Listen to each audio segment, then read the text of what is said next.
Hi guys! So for today's vlog, so ayan, nakaluto na ako ng garlic fried rice. And then, ininit ko yung natirang ginawa ni G-Style na fried chicken. At nag-scrambled eggs na rin ako. So ayan. So, ganyan ako mag-scrambled egg, guys. And then, meron pa kaming natirang fish. So, ininit ko na yan para ubusin na namin. Dahil sayang. And then, nagluto na rin ako ng tocino. So, ayan. So, tatawagin ko na sila para kumain ng breakfast. So, ayan. Tinawag ko na si G-Style at si Kuya Jiro. So actually, maaga akong nagising para makapagluto ng breakfast dahil nga naimbitahan kami pumunta sa gospel concert sa Tokyo. So 2 o'clock pa naman yon. Pero syempre alam niyo naman guys na ayoko talagang nagmamadali. Gusto ko chill lang, lalo na pag weekend. So ayan, tingnan niyo naman, ang laki ng subo ko guys. Ako talaga yung sarap na sarap sa niluto ko. So, ayan, naka-ready na ako, guys. So, inaantay ko lang si G-Style. And then, aalis na kami. Actually, magti-train lang naman kami sa Tokyo. So, ayan, si Ate Sky gustong sumama.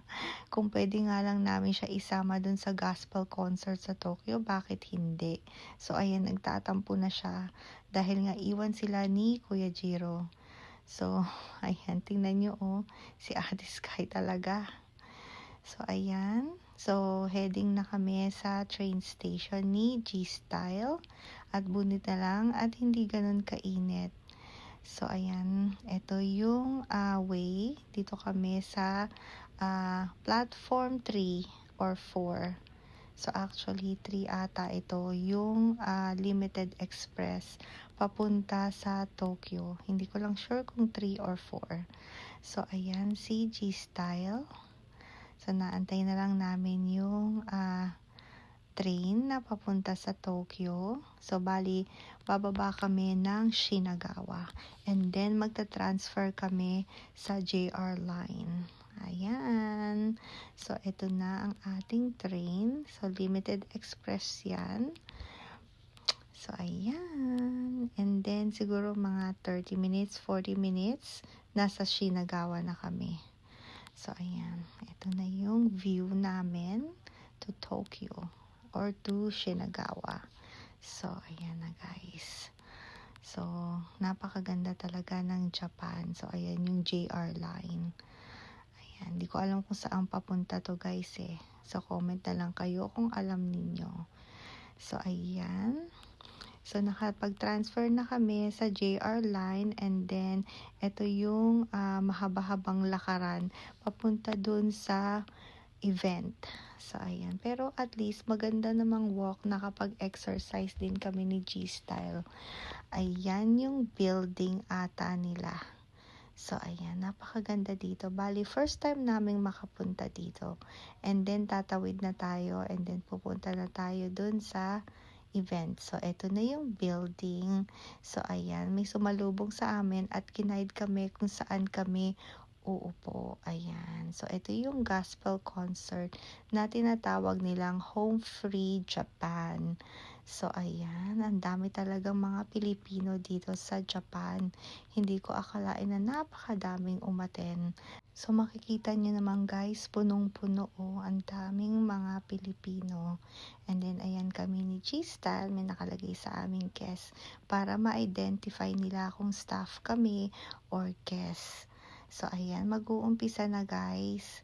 So, actually, 2 o'clock yung nakalagay pero 3 o'clock na nag-start. So, ayan. So, actually, na-excite na rin ako kasi first time ko. Ayan, mag-start na guys.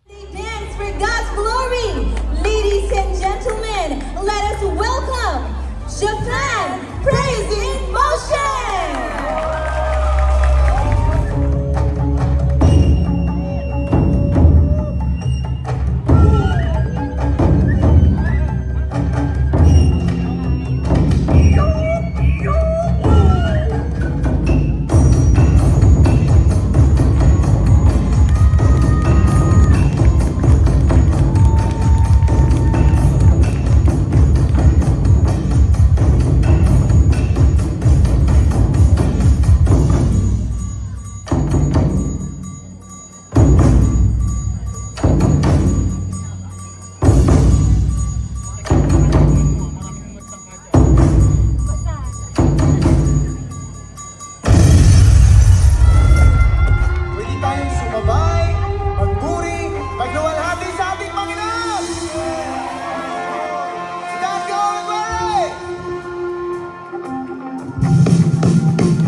So, ayan, kami ni Gista, nandito kami sa bandang halos likod, pero okay na rin dahil maganda yung inupuan namin dahil hindi daanan. So, ayan, and then katabi ko si HK in Japan, first time ko siyang na-meet, at katabi niya si Cam Blurry at kanyang baby girl na si Kaki-chan. So, ayan, lahat kami dito ay nag-e-enjoy sa entertainment. So, ayan. So, tingnan nyo naman guys, lahat nagsasaya dahil nga we praise the Lord, I've been born again. So, lahat nagre-rejoice dahil dito. So, ayan kami ni G-Style. Grateful kami at na-invite kami dito sa gospel concert dito sa Tokyo, Japan. So, hindi na namin natapos yung gospel concert. So, nagpaalam na rin kami dun sa nag-invite sa amin. Dahil nga baka malate din kami dun sa appointment namin. Kasi hindi naman namin alam na ganun pala katagal yun hanggang 6 o'clock. So, ayan, nandito na kami sa train station. So, ng JR line. So, antay lang namin yung train namin. And then, pupunta na kami dun sa appointment namin. At sana hindi kami malate. So, ayan. On the way na kami kung saan yung appointment namin. And then, after that, kakain na kami ng dinner ni G-Style. Dahil nga doon din sa gospel concert, after ng concert, sabi nga nila meron daw food. Pero yun nga, kailangan na rin namin umalis. So, ayan. After namin sa appointment namin, so nagpunta kami dito sa Harajuku. Ayan, maglalakad-lakad lang kami and then kakain na kami ng dinner sa Outback. Dahil nga na-miss din namin maglakad-lakad dito dahil nga sobrang init ng summer dito sa Japan. Talagang mas gugustuhin mo na lang magstay home. Pero ayan, medyo gumaganda na yung weather, so masarap nang maglakad-lakad.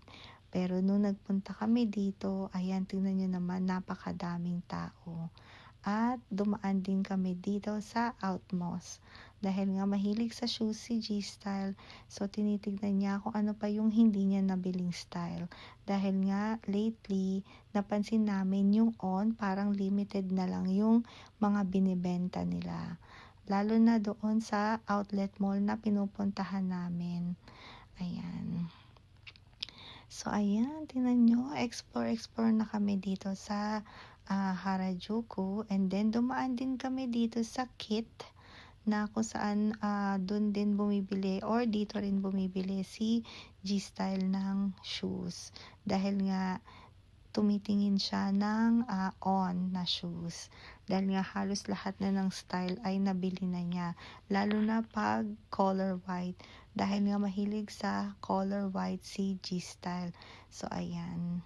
So, sundan natin si G-Style. So, ayan, tingnan nyo, tinitignan niya. May nagustuhan siya, etong white na hawak niya, pero sabi ko kay G-Style, parang pareho lang din nung mga shoes niya. Ayan, tingnan nyo guys. Pero ang ganda, diba? So, tinanong din niya ako kung gusto ko. Dahil gusto na naman niyang mag his and hers kami na shoes. Pero hindi rin naman kami magkasabay magsuot. So, ayan. So, ayan, medyo madilim na. So, maglalakad na kami. Ayan yung Tower Records. And then, nandito na kami sa Outback Steakhouse. So, naglakad lang kami guys dahil maganda ring exercise yung maglakad-lakad. So, ayan, dito kami. So, ayan, nauna na si G-Style sa taas. And then, ayan, meron na kaming table. So, ayan yung mga promo nila. At ito naman yung poster nila. Tingnan nyo naman, kangaroo pala yung model nila. So, ayan, naka-order na si G-Style. So, inaantay lang namin yung mga in-order. So, umorder ako ng sangria at si G-Style, I think ito yung half and half beer na tinatawag nila. At ito naman yung salad na in-order niya. Ayan. So, kain muna tayo ng salad dahil nga talagang tinatawag na tayo ng kagutuman. So, ayan. Salad muna habang hindi pa dumadating yung mga ibang in-order ni G-Style. So, So, ayan, si G-Style busy. Ayan. Dahil nga pinicturean na niya tong salad, siguro ini-edit niya that time yung picture. So, ayan, kain na tayo guys. And then, antayin natin yung iba pa niyang order. Kasi hindi ko alam kung anong yung mga in-order niya.